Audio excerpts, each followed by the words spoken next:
like et abonne-toi, ou une personne mettra une main noire sur ta porte ce soir.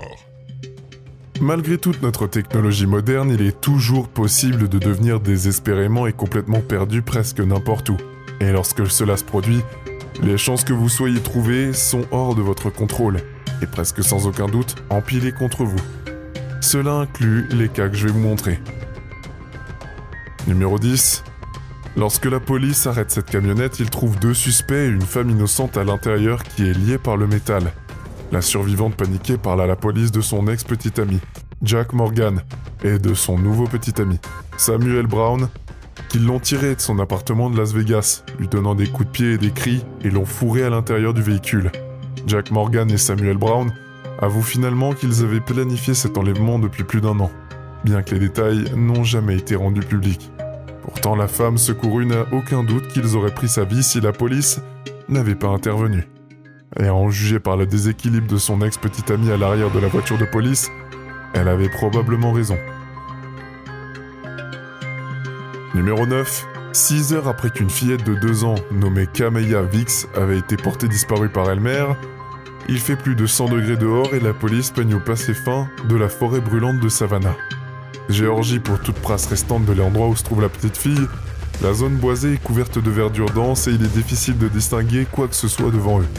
Et il commence à sembler que tout espoir est perdu, mais il y a encore beaucoup de lumière du jour. Alors ils marchent dans une longue rangée. L'équipe de recherche continue à appeler l'enfant pendant un certain temps, racontant des tonnes de serpents et des araignées tout le temps. Enfin, ils obtiennent une réponse forte et saine. Adossé à l'arbre, il y a un enfant de 2 ans déshydraté, fatigué et affamé, mais toujours en vie. En fait, elle avait disparu depuis la veille au soir, mais sa disparition n'a été signalée que le lendemain matin. Ce qui s'est passé exactement avant la disparition de Camilla n'était pas clair. La mère n'avait pas été inculpée parce qu'elle se trouvait dans ce que la police a appelé une situation de crise, quand elle a perdu la trace de son enfant. Si quelqu'un pouvait me dire ce qui se passe exactement, le terme du jury, j'apprécierais grandement. Numéro 8. Cette séquence de sauvetage dramatique a été prise pendant les dernières heures d'une mission de recherche de 50 hommes, dans le village anglais de Brancaster, Norfolk. Peter Purr est un auteur de 75 ans, qui s'est en quelque sorte séparé de son groupe en marchant le long d'une plage à 5 heures du soir. Finalement, il a erré accidentellement dans un marais dense. La nuit est devenue plus perdue que jamais auparavant. On dirait qu'il se cache de l'équipe de secours, mais le pauvre homme épuisé est pris au piège dans des roseaux acérés, qui se sont accrochés à des vêtements et à sa peau. Le sol a cédé sous lui, et il est resté coincé dans cette position inconfortable pour toute la nuit, jusque dans le lendemain. On dirait même qu'il s'accroche au roseau pour ne pas s'enfoncer davantage. 22 heures entières s'écoulent avant qu'il ne soit finalement transporté par avion vers la sécurité. Sans les efforts de ce drone de police, les 50 sauveurs auraient pu facilement passer sur lui à plusieurs reprises. Ils auraient très probablement retrouvé ses restes des semaines voire des années plus tard, sans cette antenne de vue. Numéro 7. Un youtubeur nommé Steve Ronin est ravi d'explorer la grotte des singes à Washington avec ses copains. Ils rient et vivent une aventure décontractée pendant la majeure partie de la vidéo, jusqu'à ce qu'ils trouvent une minuscule ouverture murale qui est presque trop serrée pour que l'un d'entre eux puisse y passer. Après s'être frayé un chemin dans un tunnel étroit, ils trouvent quelque chose de complètement inattendu d'un autre côté. Une fille effrayée, sans lampe de poche, et s'est en quelque sorte perdue et disparue dans les profondeurs cavernes souterraines. Le groupe d'amis l'a finalement aidé à traverser le labyrinthe de tunnels, et à se réunir avec elle et ses gardiens. C'est une fin heureuse, mais je ne peux m'empêcher d'imaginer ce qui serait passé si elle n'avait pas été sauvée accidentellement. On aurait dit qu'elle était pretty free du pu et qu'elle n'aurait eu nulle part où aller. Cela dit, ils auraient certainement pu une idée difficile, voire impossible, de la localiser dans le noir. Numéro 6. Une femme rend hommage à un membre de sa famille au Brésil, lorsqu'elle entend des bruits étouffés provenant d'une tombe à proximité. Elle voit la terre bouger et se rend compte avec horreur que quelqu'un est en train de se débattre pour sortir. En fait, cette personne avait disparu pendant des jours après s'être disputée. Quelqu'un l'a battu sans raison, puis amené son corps inconscient au cimetière, où il a procédé à l'enterrer vivant. Les ambulanciers paramédicaux sont capables de déterminer un pouls et de le fouiller rapidement. Et sa tombe peu profonde, juste à temps pour le sauver de sa vie. À en juger par cette vidéo, Le pauvre homme aurait été perdu à coup sûr, sinon pour la femme en deuil qui se trouvait juste assez proche pour entendre ses appels à l'aide. Numéro 5. Un groupe de villageois vietnamiens est occupé à couper du bois de chauffage, quand il les voit 2 hommes aux yeux sauvages courir dans la jungle. L'un d'eux était d'âge moyen, et l'autre a l'air 2 fois plus vieux. C'est la première fois que quelqu'un les voit depuis 40 ans. Le survivant, le plus âgé, est un villageois nommé Tarn. En 1973, il a disparu dans la jungle pour se cacher des troupes américaines. Sa femme a déclenché une mine terrestre en tenant 2 de ses enfants. Mais il a réussi à s'échapper avec son 3e fils, Lang, qui n'avait que 2 ans à l'époque. Ensemble, Tarn et Lang ont survécu hors de la terre pendant 4 décennies entières, ne devinant rien que du riz, des fruits et des légumes, habillés de pagnes et d'écorces d'arbres. Ils étaient totalement isolés de la société jusqu'à ce qu'ils soient découverts en vivant dans une cabane dans les arbres en 2013. Je pensais qu'ils seraient plus excités d'être sauvés, mais je ne peux pas m'empêcher de remarquer comment mal à l'aise ils sont. Ils ont tous les 2 l'air vraiment pas à leur place. En particulier Lang, qui est vraiment dans un monde étrange, et parle à peine la langue. Découvrez les expressions de surprise sur leur visage et faites-moi savoir si vous pensez qu'ils le devraient, et ont préféré vivre une vie plus simple dans la jungle après tout. Numéro 4.